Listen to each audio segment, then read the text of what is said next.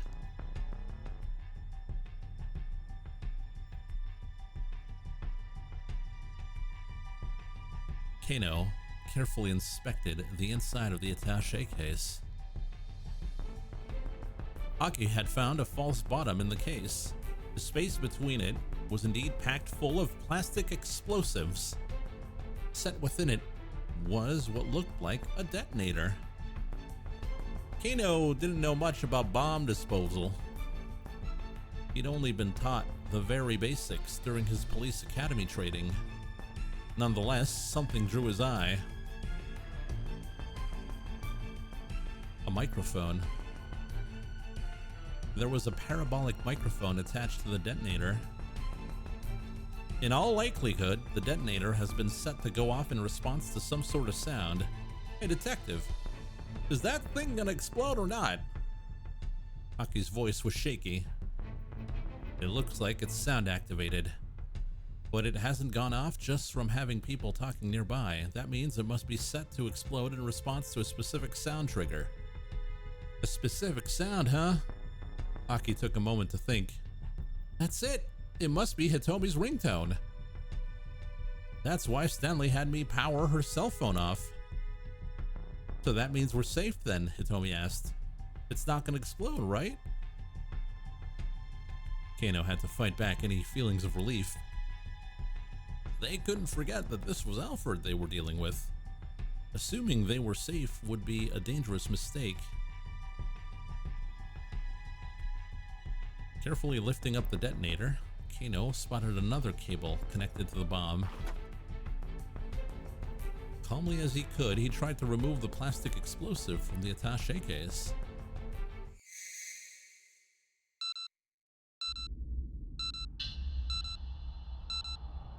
He quickly discovered that the thinly stretched sheet of plastic explosive was only an intermediate layer, concealing a second false bottom. How many bottoms are there?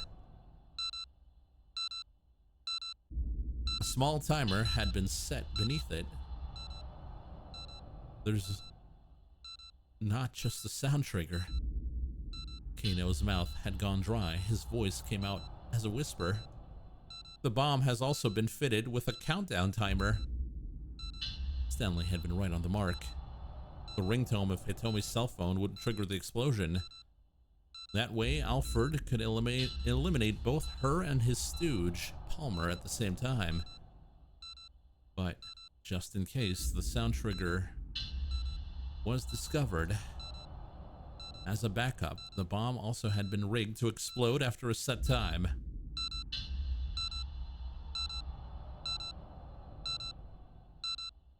Kano speed dialed his boss. Director Kusei, where's that bomb squad? 151. 150. Not even 2 minutes left to go. It didn't look like the explosives ordnance unit would make it in time. Kano scanned the area, weighing his options. He noticed Aki standing right beside the bomb case. Aki, he called out, leave that thing and get out of here. But Aki didn't move. No way. He sat down, the attaché case cradled in his arms. Aki, what the hell are you doing? I'm not going anywhere until everyone's made it to safety. Detective, you need to get these people somewhere safe right away. Clear the area first, then I'll go. But there's no way I can do that. Damn it, don't you want to save these people too? Okay, this isn't a grenade. Yeah, you're gonna get chunked, buddy. It's not even gonna be close. Like, you're not gonna stop any explosion with... It's over. Kano bit his lower lip in frustration. Aki was right. If the bomb went off amidst a crowd like this, there would be no telling how many casualties there would be.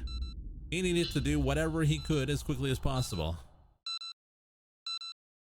Get back, everybody, get back! Aki shouted at the top of his lungs. There's a bomb! Everyone, get out of here! Just run! Following his lead, Kano started directing nearby civilians to safety. Hitomi, Susumu, and the others added their voices to his. There's a bomb! Everybody run! Get away as fast as you can! Please, you all have to get out of here! But the crowd wasn't listening to their warnings. On the contrary, there's some people hurried closer to see what the commotion was all about. It was no use, they were out of time. Kano had to save Aki at least. He turned back to him and called out, Aki, that's enough. Leave the bomb and let's go. Aki, come on. But Aki only clutched the bomb more tightly. What are you doing? Kano screamed. Come with us, hurry. Still, Aki would not move. Susumu's face went pale. Wait, Aki, your leg. What about my leg? Earlier when you kicked that steel pipe. What the heck? Kano finally understood. It wasn't that Aki didn't want to move. He couldn't move. So he decided to get all heroic and use himself as a human shield to minimize the impact of the explosion on everyone else. That idiot, Kano muttered. If his leg was busted, why didn't he say so? How did he even make it this far? There couldn't be much time left. If Kano rushed to help him now, he might not make it to safety before the bomb went off. He had to make a decision. He couldn't just rush in without a plan. Kano ran for Aki anyways. He couldn't just abandon him.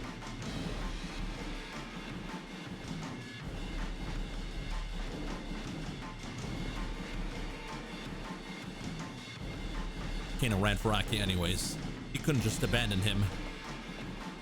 Aki was being an idiot.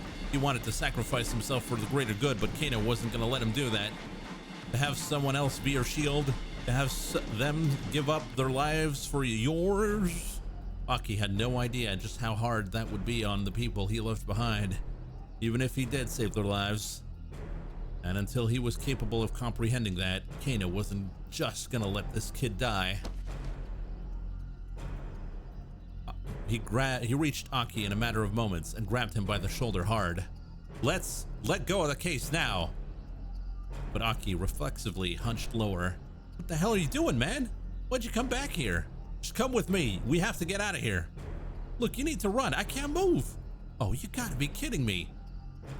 He squatted down and looked Aki right in the eye. Okay, you can't move on your own, so I'm gonna help you move. Unless you want to kill me too, you better cooperate. Damn it.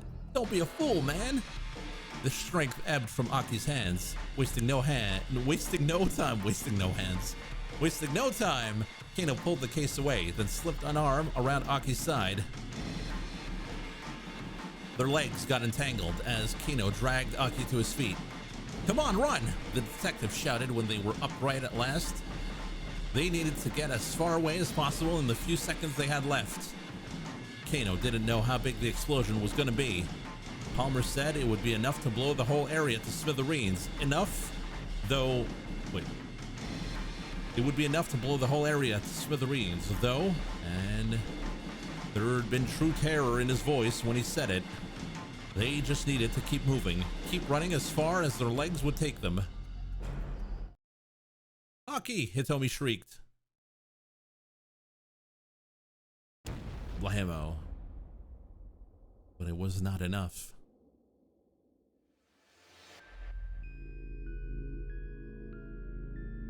It was a blinding flash of light. Then everything went dark. The force of the blast robbed Kano of his senses. He couldn't tell what happened to Aki. And in the end, Kano never even knew what cut his own life short. No! The bomb explodes.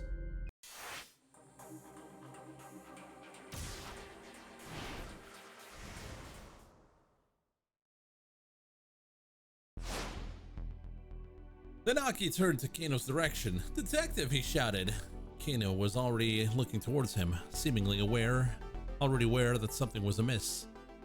"Detective, that's not the real Alfred. He's a fake." "A fake?" Kano looked understandably shocked. "Yeah, I just got a call from Stanley. He said the real Alfred is planning to get rid of both Hitomi and the fake with some kind of bomb." Kano hurriedly turned back to the fake Alfred and began a fresh barrage of questions. Meanwhile, Aki's mind was racing again. The bomb was meant to wipe both Hitomi and the imposter. It would have to be pretty powerful, so it couldn't be anything particularly small. Where could the bomb be hidden then? Aki scanned the area, but they didn't spot any place that seemed plausible. Then his eyes happened to alight on the attaché case the decoy had discarded. Could it be? No sooner had his suspicions been aroused than he heard Kano call out to him. "Aki, check the case, hurry!" He hurriedly opened up the attaché case and searched the interior. But the only things inside were pieces of medical equipment, tubes, syringes, and the like. There was nothing that looked remotely like a bomb. Still, where else could the bomb possibly be hidden? Darn it! He had to find the explosive, and soon! He took another hard look at the case. "I'll shake it. I'll flip it over. I'll smash it apart."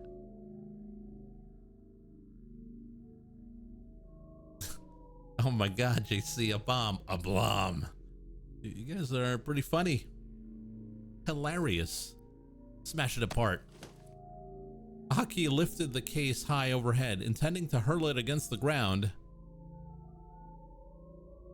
But as he was about to throw it, he heard a faint metallic sound. Quickly, he lowered the case again. He was certain the noise had come from inside. Once more, he opened the case and looked inside, but still he saw nothing of note. He tossed the medical equipment aside and slowly tilted the case from side to side.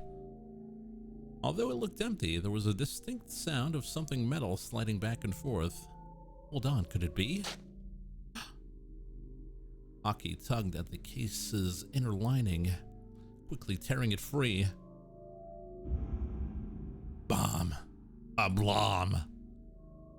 When he looked behind it, his eyes went wide.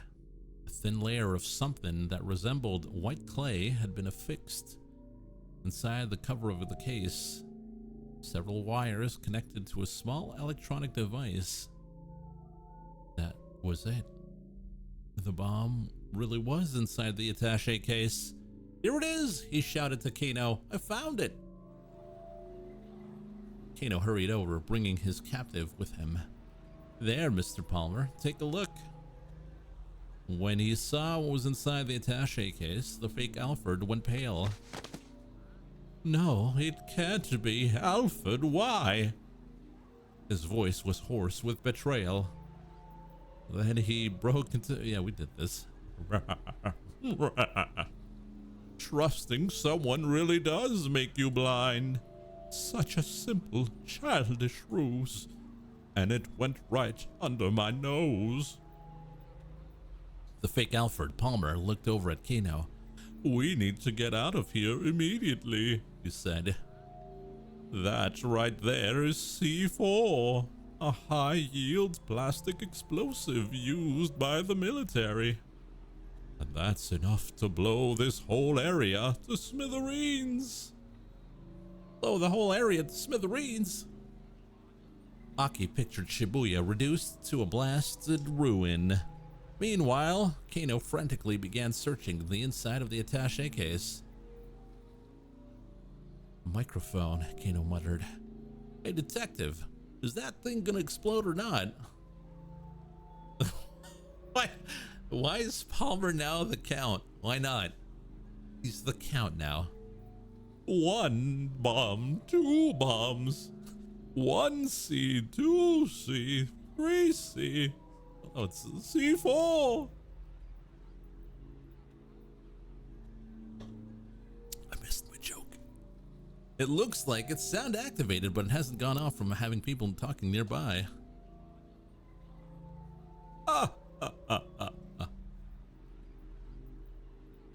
That means it must be set to explode in response to a specific sound trigger. A specific sound, huh? Now Aki understood Stanley's instructions. That's it. It must be Hitomi's ringtone. That's why Stanley had me power her cell phone off. So that means we're safe then, Hitomi asked. It's not going to explode anymore, right? Maybe, but I wouldn't bet our lives on it. Kano continued his examination of the case.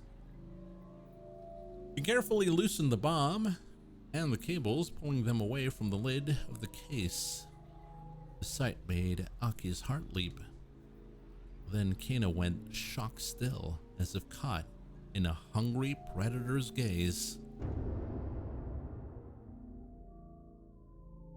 There's not just a sound trigger. The detective's voice was a raspy whisper. The bomb has also been fitted with a countdown timer. Aki could see the timer now.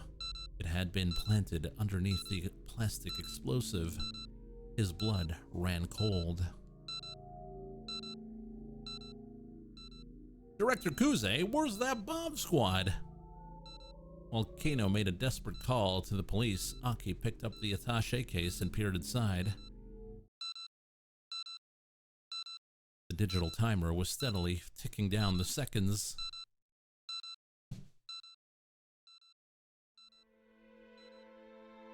Aki scanned the nearby area. There were too many people around the scramble. Hitomi was there. Susumu was there. Several more of his old pals, along with a bunch of innocent bystanders. The people are the lifeblood, Aki reminded himself. The blood that coursed through the body that was the city. Like cells, they brought life to the city he so loved.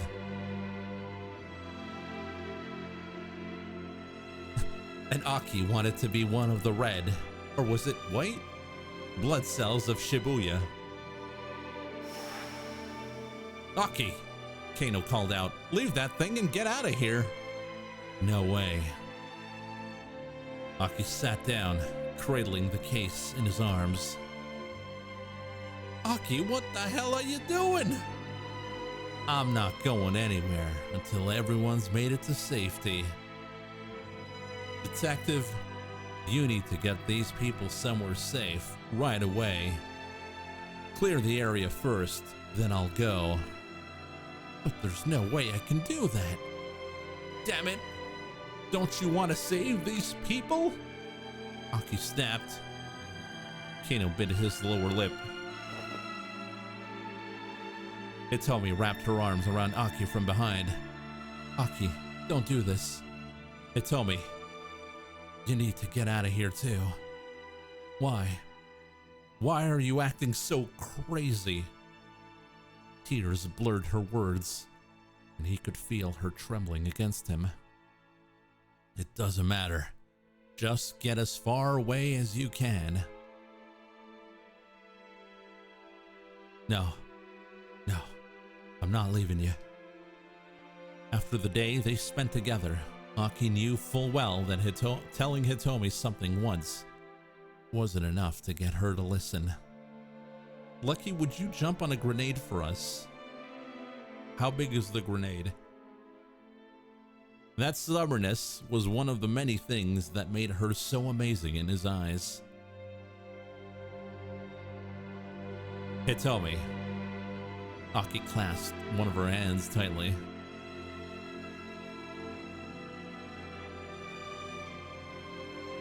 Please, this is the one favor I will ever ask of you. His voice came out oddly soft and gentle. All right, she told him, but let me just say one thing first. there's still so many things I want to talk to you about. So much more that I want to know about you. So please, Aki, don't you die on me. Lucky would throw a grenade at us. That sounds about right. Hey, don't worry. Once everyone's made it to safety, I'll clear out of here right away. Hitomi squeezed his hand, then got up and silently hurried away. Tsusumu, you and SOS start getting people out of the area. Yeah, all right. Tsusumu turned away and spurred the gang into motion.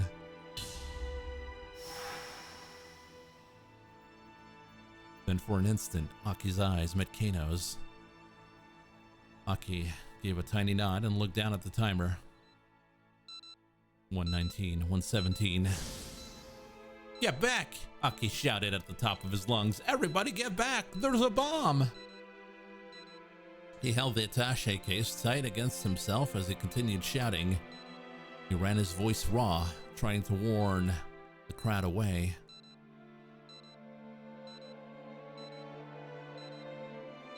Everyone, get out of here! Just run! Following his lead, Kano started directing nearby civilians to safety. There's a bomb! Everybody run! Get away as fast as you can! Susumu waved his arms emphatically. Please, you have to get out of here! But the crowd didn't heed the warnings. At last, apparently, deciding that the time was up, Kano turned back to Aki. Aki, that's enough. Leave the bomb and let's go. He could hear Susumu and Hitomi shouting as well. There's no time left, man. Aki, come on. 57, 56. The way Palmer had talked about his bomb, it sounded like a pretty dangerous one. It might be powerful enough to blow the entire intersection. And there were still so many people nearby. There was no chance they'd be able to get to safety in the few dozen seconds that remained. Aki needed to minimize the force of the blast as much as possible. He cradled the bomb more tightly to his chest, huddling over it. What are you doing? Come with us, hurry! Screamed Kano.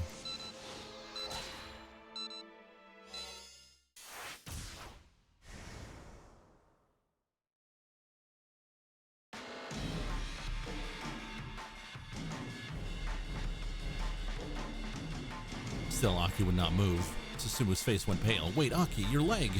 What about my leg? Earlier when you kicked that steel pipe. What the heck? Finally, Kano understood. We already did this.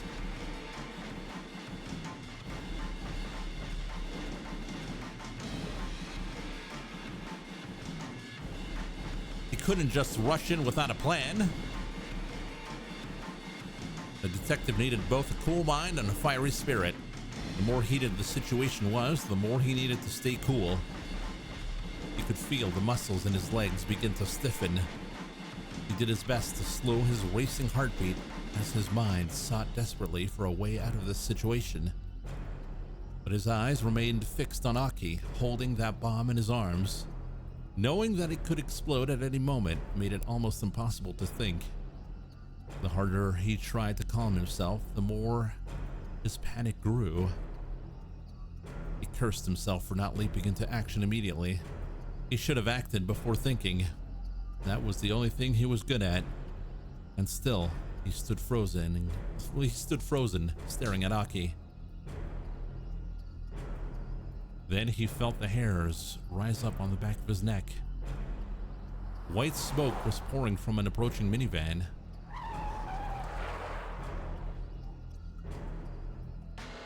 The vehicle teetered to a stop along the shoulder of the road. Still, the smoke spilled out, rolling from a partly open window. Kano could feel the strange chill in the air. Is that? Instinctively, he rushed towards it. Oh, is that the broken ice machine?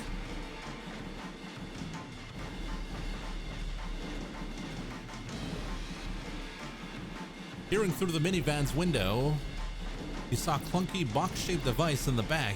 It was rumbling fiercely, spitting out an unending mound of white clumps. A dry ice machine. Hey, Kano yelled, banging hard on the door. Open up!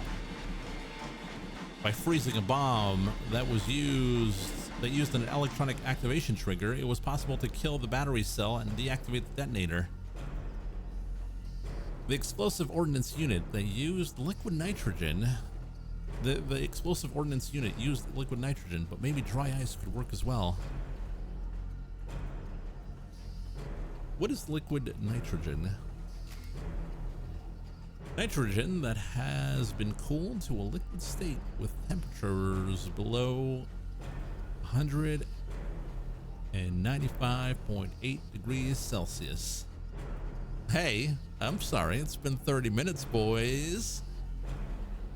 It can be poured into explosives to stop the function of components such as the battery cell for the detonator. However, in situations where the surrounding area can be safely secured, it is preferable to destroy the explosive via detonation rather than simply arrest its function.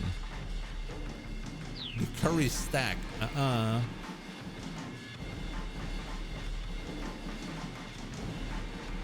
We curry twice, don't matter.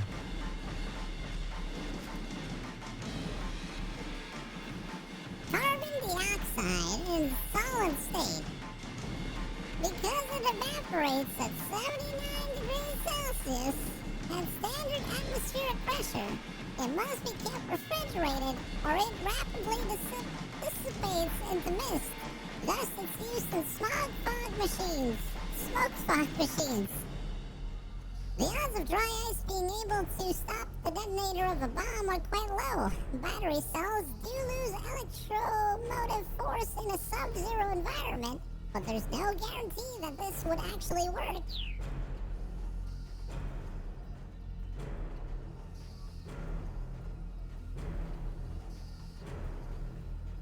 There were 3 men inside the vehicle.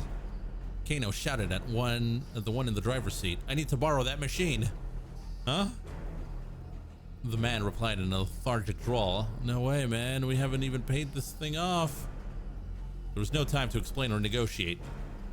Kano was just going to have to take it by force. Hold it right there. Another man appeared suddenly in front of the vehicle, the pushy fellow Kano had run into at the scene of the explosion.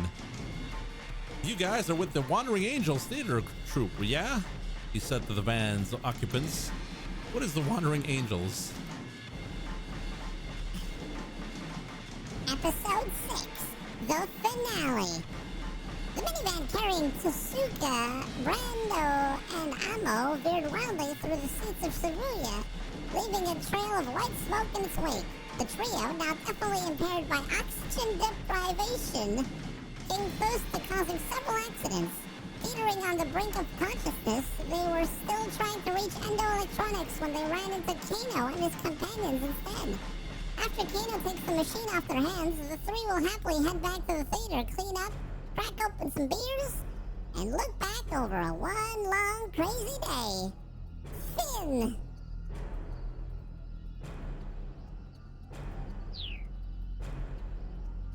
He pointed at the dry ice machine.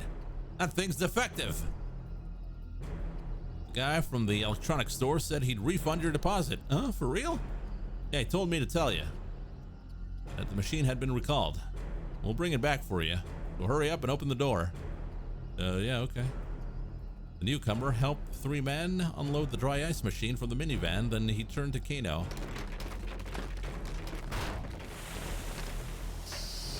Here, hurry up and take it, he shouted. Right, thanks. Oh, is this an anime 2 minutes? Where it's actually 30 minutes? Kano wasn't sure what was going on, but he took the machine and ran, pushing it ahead of him across the pavement. Aki! Hitomi wailed, tears in her eyes. The detective blew right past her, trailing a billowing plume of white smoke in his wake. Please let me make it in time. Please let me make it in time. Please let me make it in time. Kano let loose a wild yell. He ran as fast as his legs would take him towards Aki and the bomb.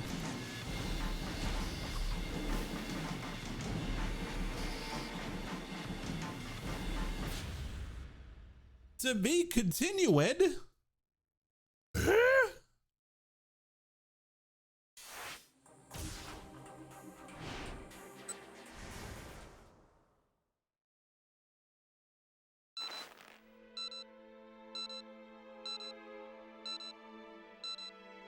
I don't know how powerful this bomb is, but please, God, let my body be enough to protect the people of Shibuya and to protect Hitomi. Aki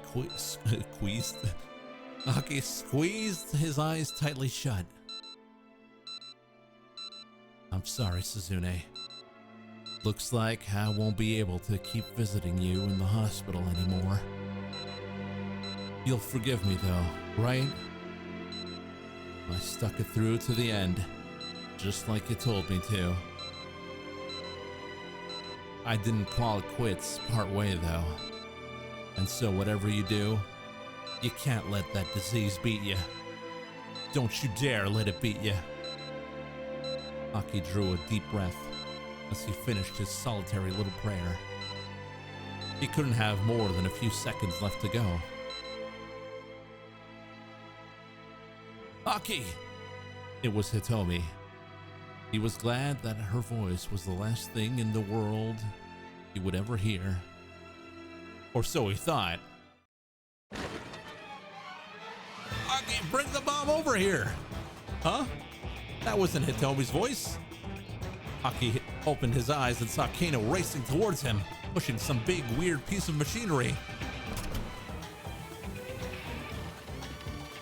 The detective flipped open the machine's cover to reveal a huge mound of dry ice. Stick it in there. Flash freezing, the timer ought to stop it.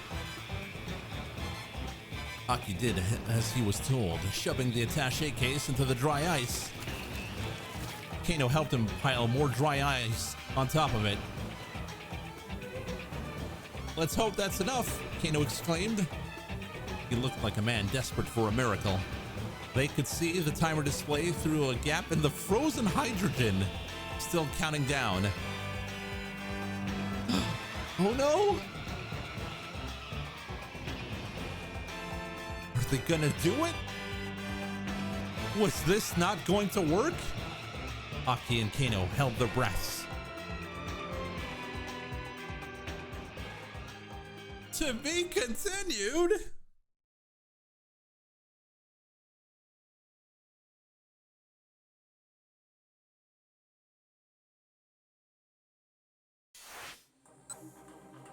Epilogue? Honey?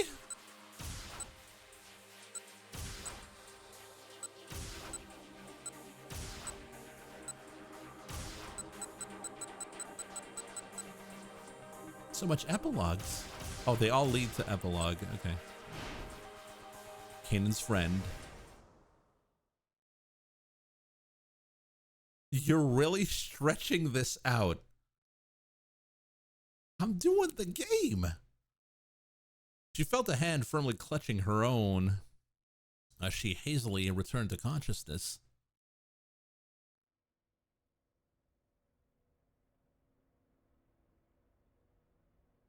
This hand, whose is it? My father's? Is it Maria?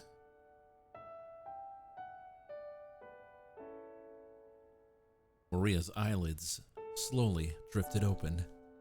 Maria, you're all right now.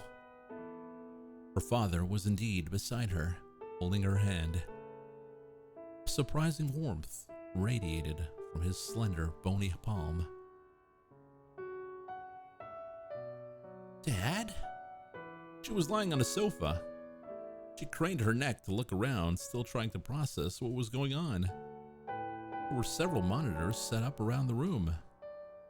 Where are we? At my laboratory. You were infected with a virus. But I've given you the antiviral. You don't have anything to worry about. He squeezed Maria's hand even more tightly. That hurts. Ah, right, sorry. Osawa eased up the pressure on his daughter's hand. But he didn't let go entirely.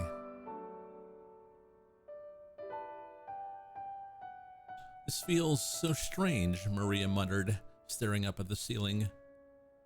I wonder why. What does? Having you hold my hand?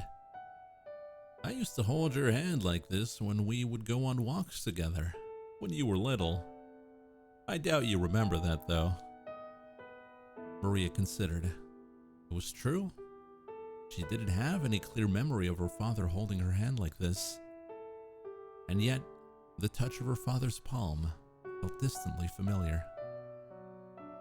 Gently, she squeezed back.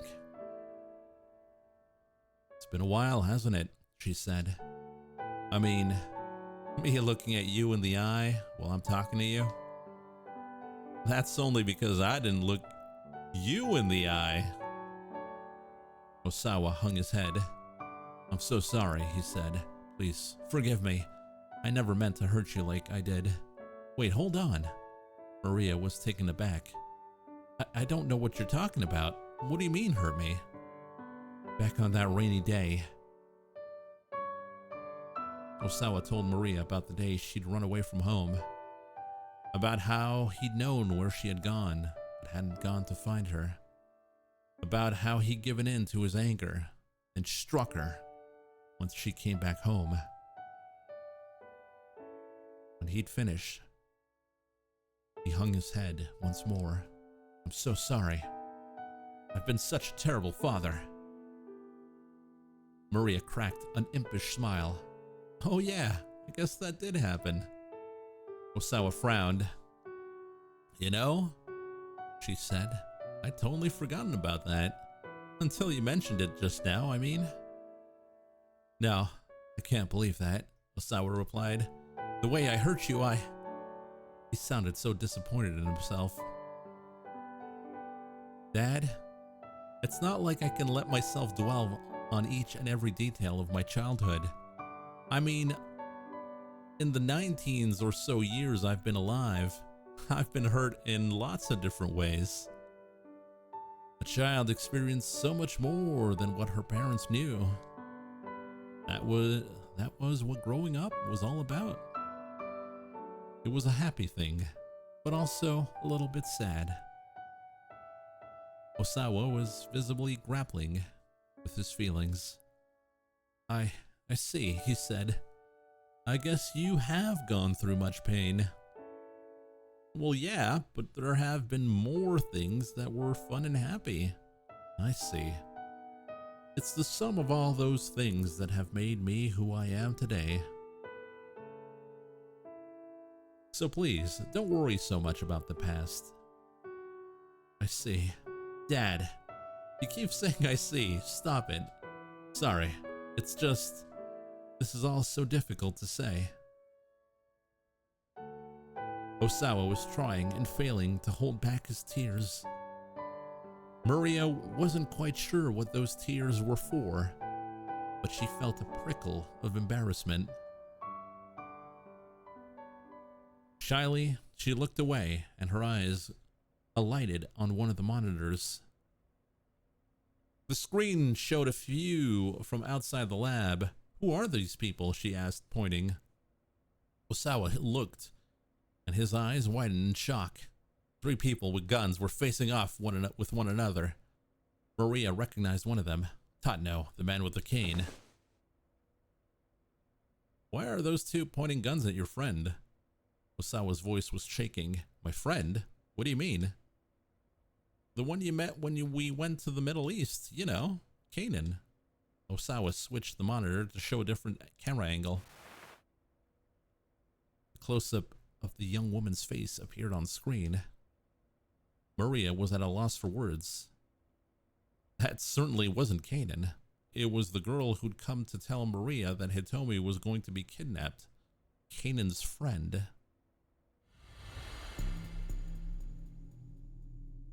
It had happened 3 days earlier. While Maria was on her way home from campus, a girl approached her, telling her she was a friend of Kanan. Kanan asked me to pass along a message, she said. Then she showed Maria a video recording. The video quality was quite poor and the voice indistinct. There's a terrorist who's after the antiviral agent your father is developing. Maria listened in shock as the message continued. The terrorist's plan was already in motion, and Hitomi had been infected with a killer virus. Your father used the antiviral to save Hitomi, but the terrorist planned on that. I'll spare you the details, but there is a way to extract the antiviral from Hitomi's blood. Stealing the drug from the laboratory directly is too problematic. The terrorist intends to get it directly from your sister. Hitomi is certain to be kidnapped sometime in the next few days. And so I have something to ask you. I'd like you to get kidnapped in her place. Since you're twins, it should be possible for you to trade places without the kidnappers realizing it. I gave the girl who's passing along this message a necklace outfitted with a small GPS beacon. Make sure you wear the necklace. Switch it on, and it'll allow me to keep tabs on your location. I promise I'll come and rescue you. Please help me. This is the only way we can keep the antiviral and Hitomi safe.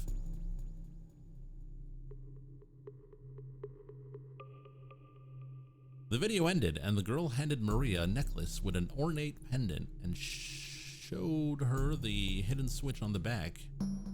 Kanan's coming to Japan, Maria asked. She's already here. She's ready to risk her life for this mission. Risk her life? Maria started uneasily. So this terrorist who's after the antiviral drug, is it Alfred? The girl looked shocked. You know about Alfred? Kanan told me that taking down Alfred is her purpose in life, but Alfred has ties to the CIA, so it's hard for Kanan to get any good leads. That is true. Which reminds me, you should have this. The girl held out a photograph. This man is dangerous. Stay away from him. He's an ally of Alfred. Maria did her best to burn the man's image into her mind. All right, the girl said. I've passed along everything Kanan wanted me to tell you. What you do next is up to you.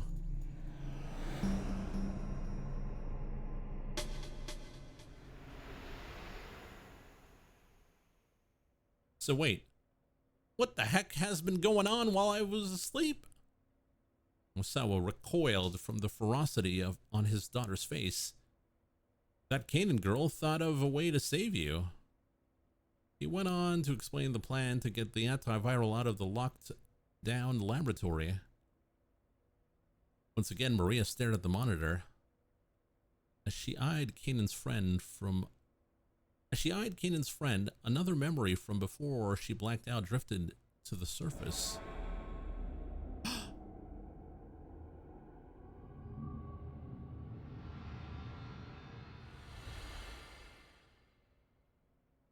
Suddenly, it dawned on Maria what this girl was planning.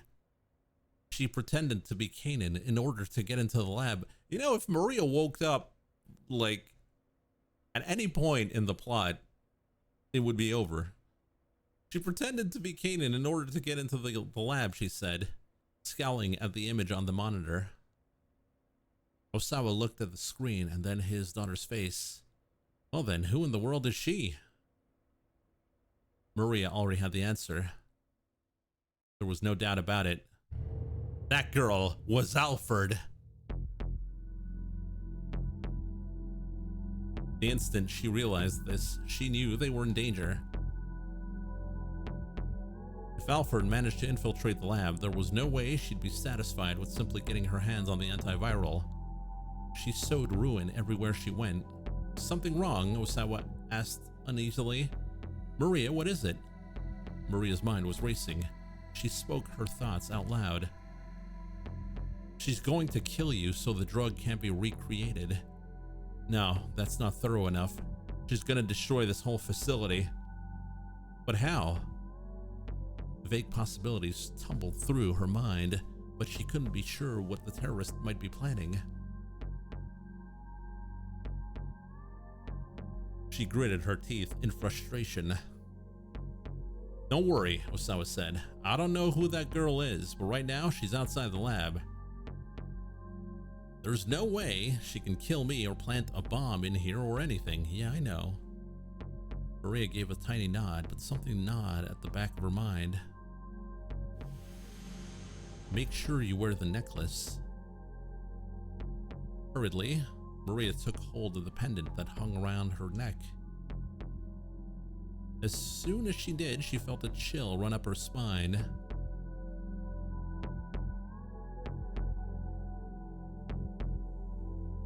She went back over the details of Alfred's plan as her father had explained it. Then she finally understood. I've got it. That necklace is ridiculous. She might as well wear a police badge. That necklace was given by Alfred, which you probably have no idea, but it's very significant. You got what? I need to get out of here. Although I need to get out there where those three are. Don't be absurd. I have to go. Osawa peered closely at his daughter's face. Words weren't going to stop her, and he realized that. As he realized that, his own face stiffened with determination. All right, but I'm going with you. I can't let you rush into danger all by yourself. Thank you, Dad. Maria tried to get up from the sofa, but she was struck by a wave of vertigo, and her knees buckled. Are you all right? Osawa caught her by the arm. This is probably a side effect of the antiviral. You shouldn't push yourself too much. Maria looked up at her father's anxious face and shook her head. Don't worry, I'll be okay.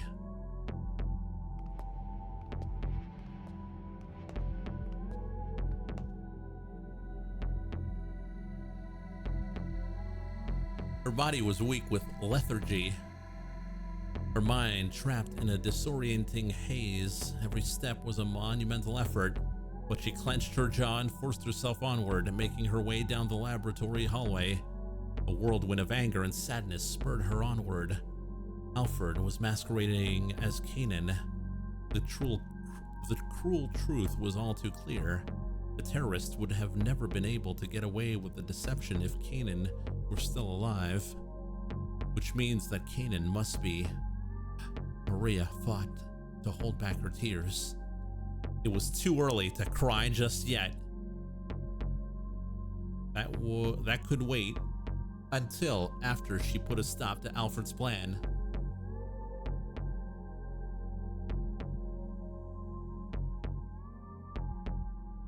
Using her rage to suppress her sorrow, she shoved open the door in front of her.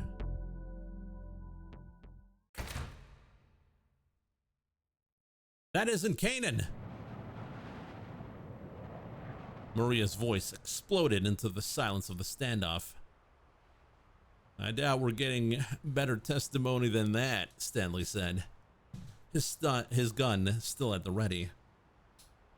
There's no talking your way out of things this time. The expression on Alfred's face didn't change. She stood still, a mannequin without a soul. What did you do to Kanan? Maria demanded, marching unsteadily towards the terrorist. Maria, stay back, Osawa exclaimed. She ignored him. Hey, don't get any closer, Tatno barked. He looked exhausted, on the verge of collapse.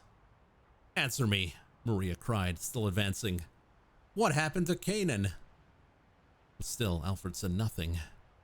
Stanley, too, began edging towards her. Doesn't matter what you ask, he said. She won't tell you anything. Bit by bit, he inched closer. He was going to try to take her down. Let me turn your question around, Alfred said abruptly. What do you think? Maria paused, confused. What do I think about what? What do you think happened to Kanan? The corners of her lips twisted up, shaping into a mirthless smile. You killed her, didn't you? Maria's words came out as a whisper. What was that? I couldn't quite hear you. You killed Kanan, didn't you? This time, Maria cried out with biting fury. Alfred snickered. She's provoking me, Maria thought, forcing herself to swallow her rage. She couldn't let herself get caught up in Alfred's game, or her anger would spill out of control. Why are you laughing? By force of will, Maria made her voice firm and steady.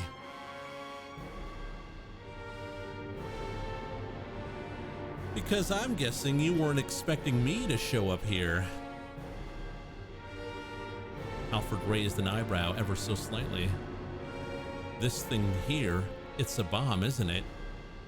Maria held out the necklace. What? Stanley furrowed his brow. Ah, of course. Even if we managed to catch you, you'd still be able to destroy the lab. Still, the smile remained on Alfred's face. She seemed to enjoy watching the others figure out her intentions. But you can't trigger the bomb with me standing this close to you, can you? Maria locked eyes with Alfred. Unless you're prepared to sacrifice yourself. She stood like an image of bravery, while on the inside, her apprehension threatened to tear her apart. She could feel her heart thudding so furiously that she thought it might explode. Cold sweat trickled down her spine. Only her rage at Kanan's murder kept her from backing down. Go ahead and blow yourself up if that's what you want, she said, but you'll die with nothing. Your death will mean nothing, but not mine. My death will avenge Kanan's.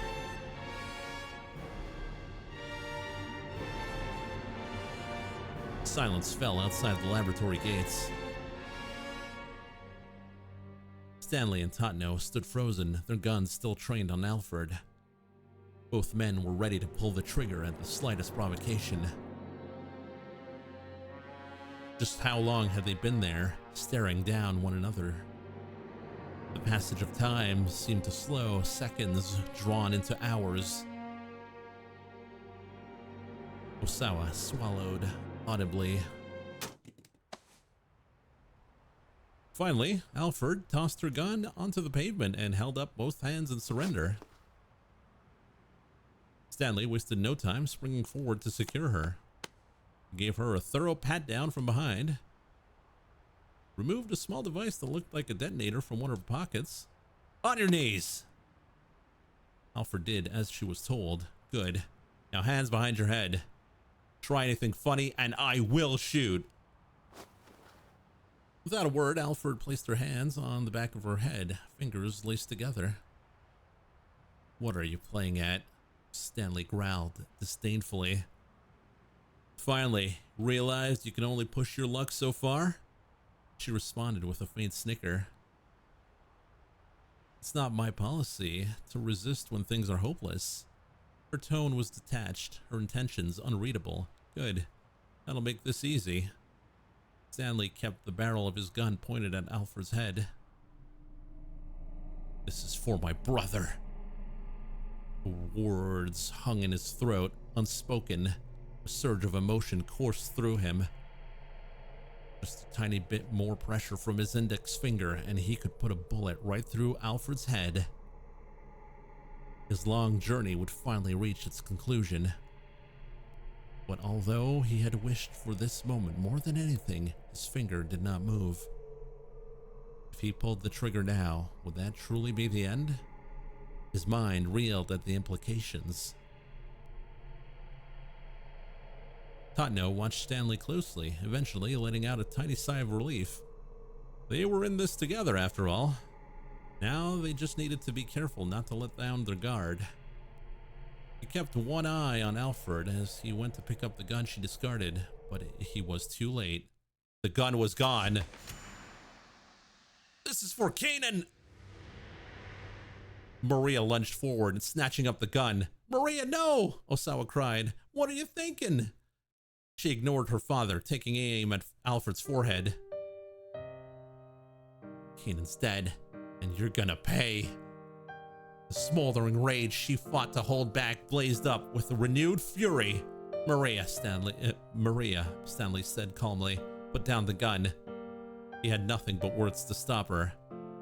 There was no telling what Alfred might do if he took his gun off her. What will this accomplish, he asked, keeping his tone as level as possible. Maria's face remained awash with anger. Maria! Her father pleaded. Please, don't do this. Tatno took a step forward. Go on, hand me the gun, he said.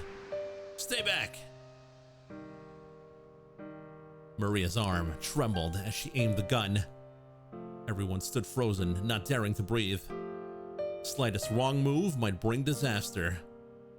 The silence roared. I don't care, Alfred sneered. If you want to shoot, then shoot. You do want to avenge Kanan, don't you? Yes. Yes, I do.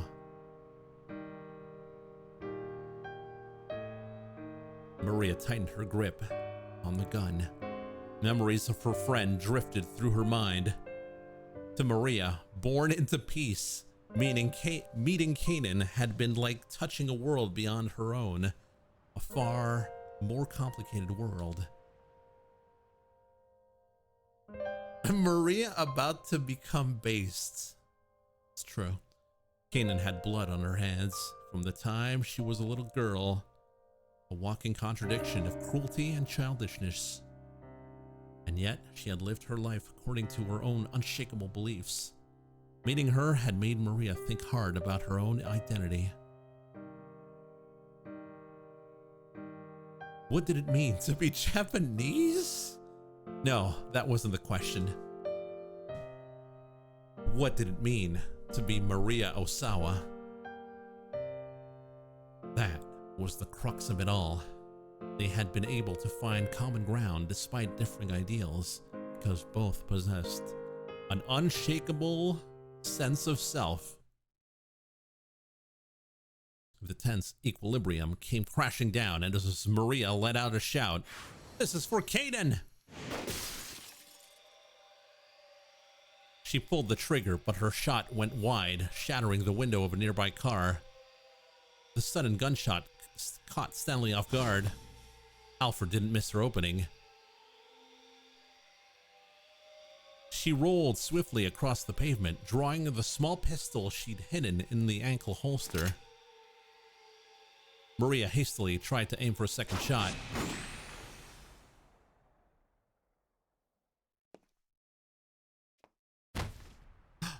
Dad? Dad? Osawa collapsed at Maria's feet. Dad! Her father went limp.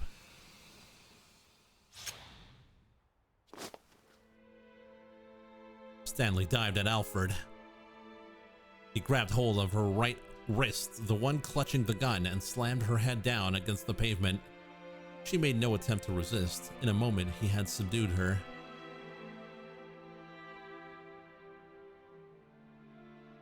Maria, you're not hurt, are you? Osawa croaked feebly as his daughter gathered him up in her arms. This truly is what it means to be Japanese. I'm fine, but Dad, you were... Blood was gushing through Osawa's shirt. Maria pressed her hand against the wound, but the bleeding wouldn't stop. Look, just hurry. Get here as fast as you can. Tatno was on his cell phone, calling for an ambulance. I know there's a traffic jam, just figure something out. Please. His voice was ragged with desperation. Dad, hang in there. Large tears streamed from Maria's eyes. So this is what it's like.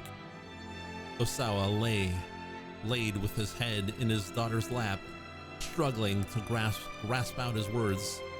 My body just reacted before I had any time to think. I finally understand what a virus must... I finally understand what a virus must feel like. His eyes were hollow. I never told you and Hitomi, did I, about what started my fascination with virus research? Dad, Shut up. Stop being cringe. Just try not to talk right now. Maria squeezed her father's hand, almost imperceptibly. He squeezed back. It probably isn't a very interesting story, he said.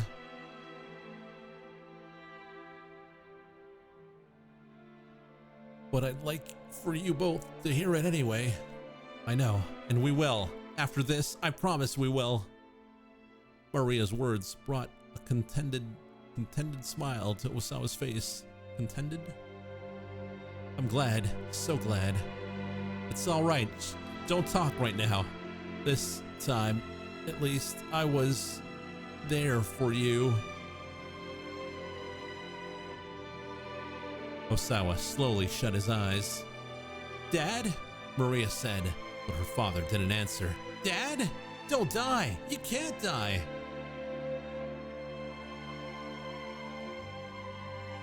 The sound of ambulance sirens wailed in the distance. Maria clutched her father's hand, trying to make her grip firm and reassuring, just as his had been for her back in the lab. Please, don't die. She repeated the words inwardly over and over and over.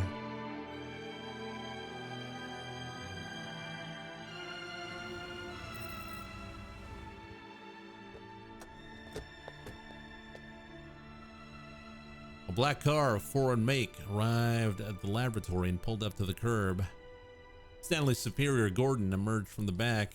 A few of his men followed and promptly placed Alfred in handcuffs. Well done, Gordon, Gordon said. Stanley gave him a slight nod. I'll be taking Alfred back to headquarters. You can finish up here.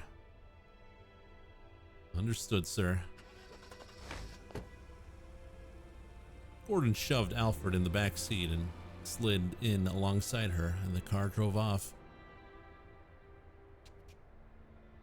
Who was that just now? Tatno asked Stanley. My boss. Sorry, we'll be taking Alfred into custody. You will, huh? Tatno frowned, but decided not to press the point. Wait, that wasn't my boss? The ambulance arrived at last, and Osawa was loaded inside. Maria remained at his side, still weeping, still softly calling out to him. He could sense her there, through her voice, though her voice sounded awfully far away. Is this the end then? He was vaguely aware that he was dying, but he was not afraid. At the far end of a hazy tunnel, he could still see Maria. My, she had grown. She had grown so very much. If there were an if he were an organism that had multiplied by dividing itself, he would die knowing that he had left his best selves behind. He had only one wish now, that Maria and Hitomi would go on to live happy lives.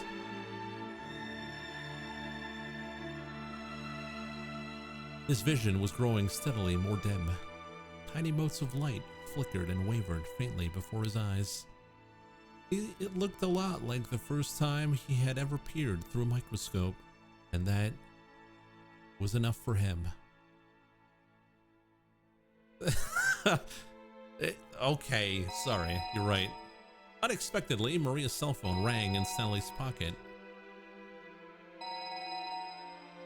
He meant to give it back to her, but the ambulance had already departed. The phone continued to ring for some time, but eventually fell into a death-like silence. Who was phone?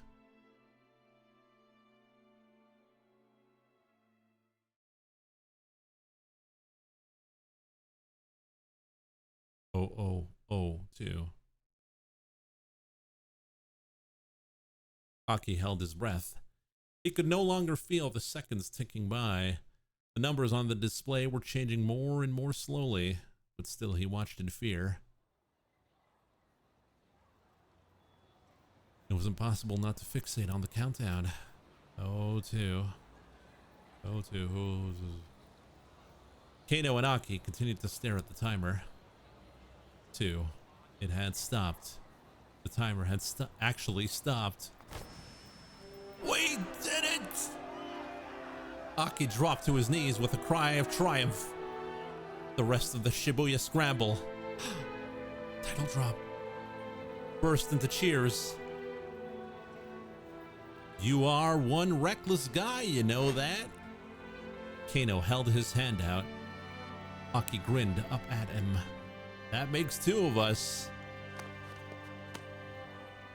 The 2 clasped hands firmly, their handshake conveying more than any words could have. Aki! Sumu came rushing over.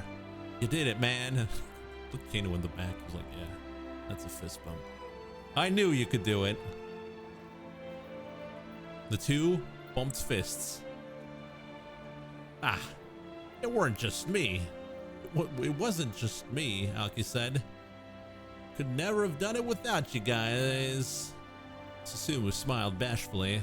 Hey, Susumu, take care of SOS for me. You got it. Susumu looked at him squarely in the eye.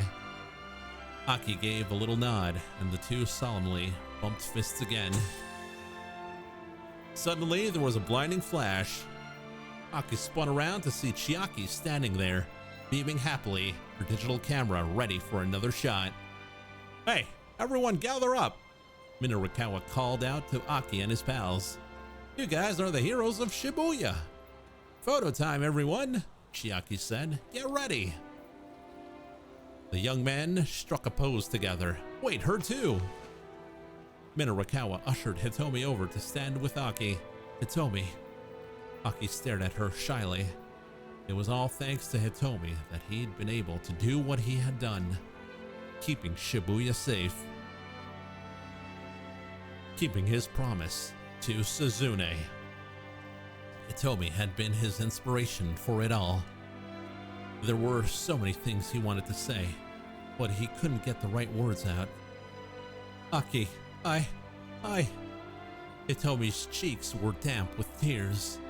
Hey now, little lady, Minarikawa called. No crying now, come on, show us a smile. He struck a goofy pose beside Chiaki. At last, the smile returned to Hitomi's face. It really is the best, huh? Hitomi looked at Aki in confusion. Your smile, he said. It's the best. I don't care what anyone else says. He spoke so earnestly that Hitomi couldn't help but smile even more. Okay, here we go, people. Get your best faces on. At Minarikawa's signal, everyone let out a joyous victory cry. They did it. Come on, guys, Susumu shouted. Let's lift Aki up where everyone can see him. The members of SOS let out another roar. Huh? Nah, you don't gotta do that, guys. Hey, cut it out. But Aki had already been swallowed by the enthusiastic throng. Oh, they're doing the thing. Heave ho, heave ho, heave ho. And now they truly know what it is to be Japanese. True that. There in the middle of the scramble, Aki was being hailed as a hero. Kano looked on with a satisfied smile. What they had achieved together was nothing less than a miracle. It had taken a lot of luck, and more than a few coincidences for them to stop the bomb.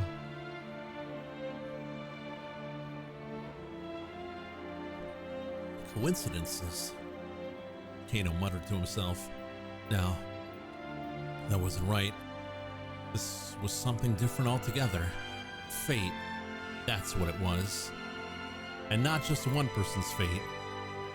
The destinies of several people had collided, gathering momentum until coincidence became inevitably, and Shibuya was saved.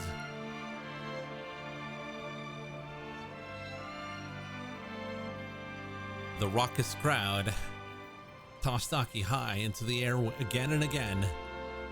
As a plainclothes detective, Kano would probably never be showered with adulation quite like that.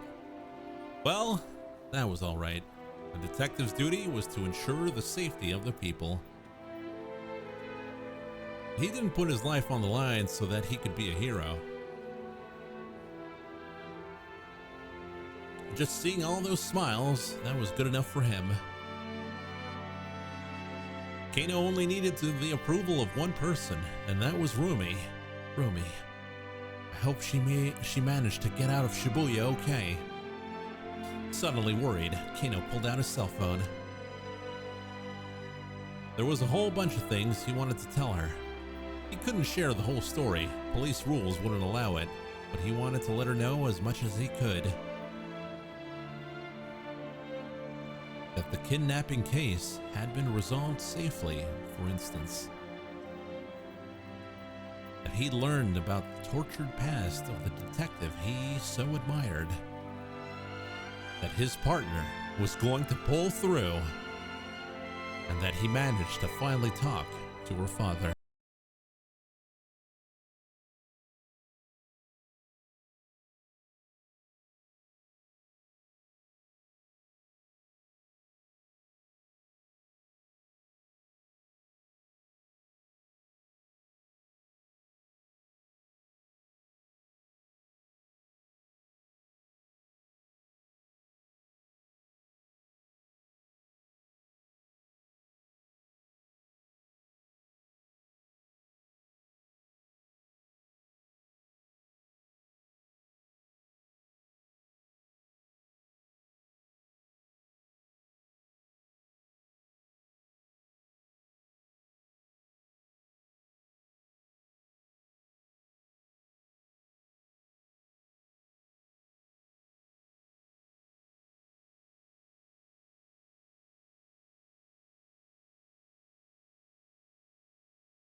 Do you think do you think Gordon is working with Alfred?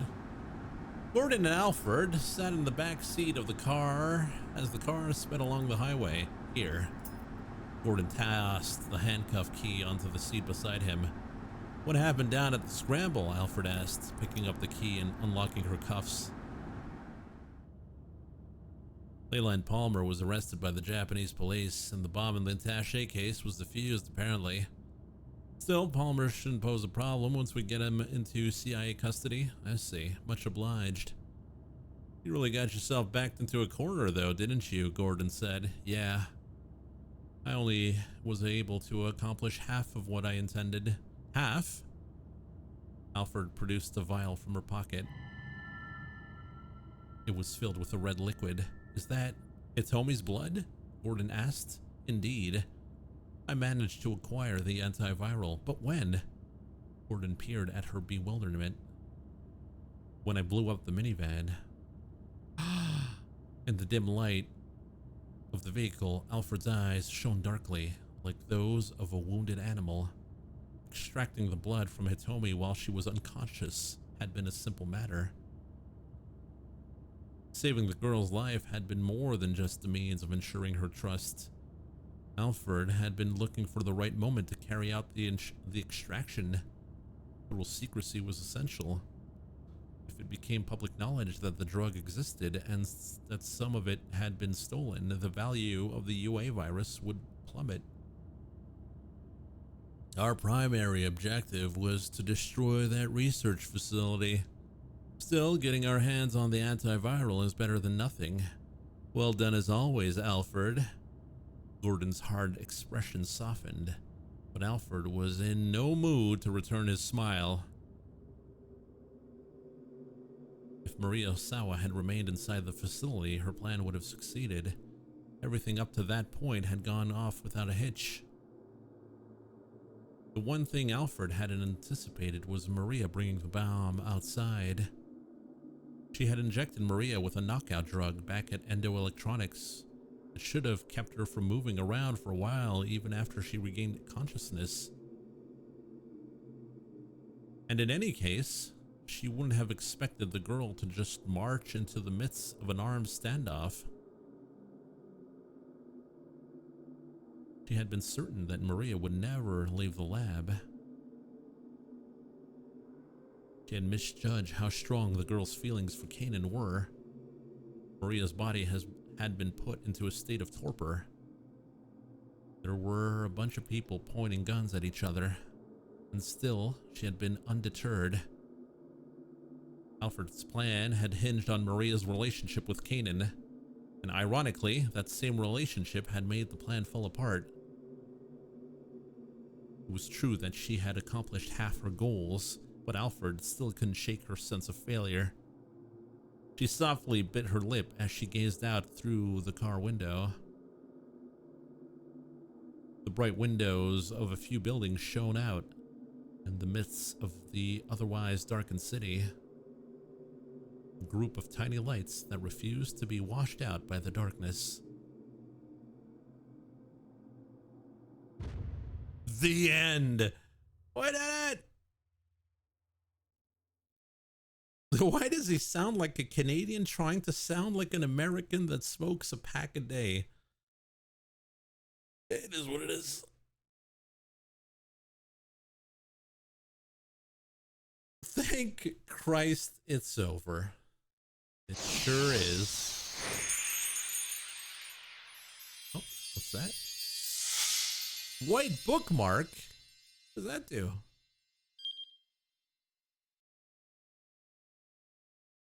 It's time for New Game Plus.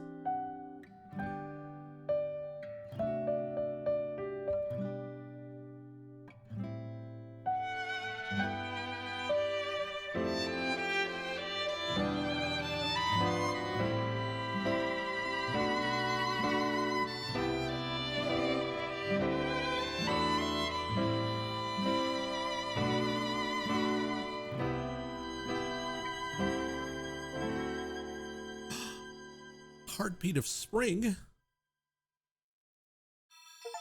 Bonus content added to the title screen. The end? View normal ending. 428 pop quiz. So much stuff.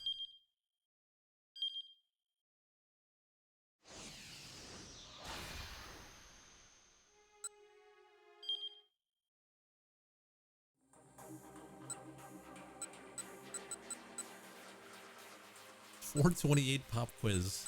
Let's check it out real quick. Oh shoot! The UA virus is approximately this many nanometers in diameters, 3 digits. Chat. 100.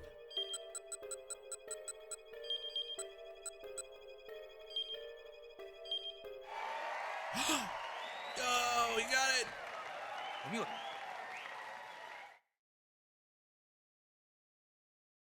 Answering pop quiz questions correctly will let you read special episodes. Enjoy the tale of Aso Osu and Yutaro Sagawa. No, it's fine. No, I don't care.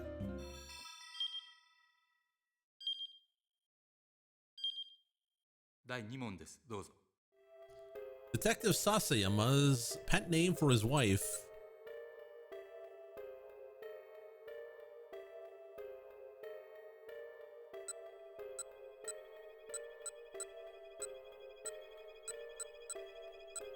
Little Onion? I don't think that was it. I was like on episode 2.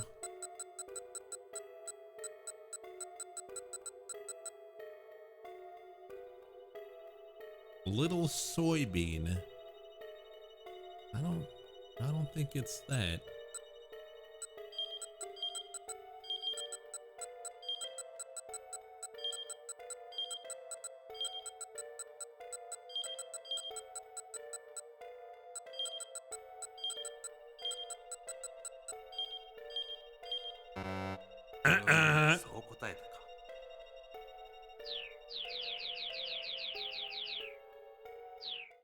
Okay.